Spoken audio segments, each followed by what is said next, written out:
5ই August এক জালেম ভাগছে। 8ই December সিরিয়ায় বাশার আল আসাদ নামে আরেক জালেম পলাইছে। এই জন্য 2024 সাল যে যেভাবেই বিশ্লেষণ করে, আমার একটা ব্যক্তিগত স্লোগান আছে, 2024 সাল উইকেট পড়ার বছর।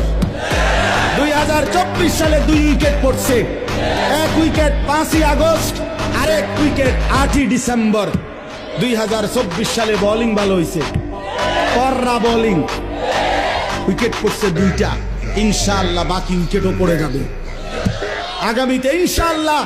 ইসরায়েলের ওই কুত্তা প্রধানমন্ত্রী নেতানিয়াহু, ওই বেঈমানের উইকেটটাও পড়ে যাবে। গুজরাটের কসাই অসংখ্য ইমানদার মুসলমানকে গুজরাতে হত্যাকারী, শহীদকারী এই নরেন্দ্র মোদীর উইকেটটাও পড়ে যাবে ইনশাআল্লাহ।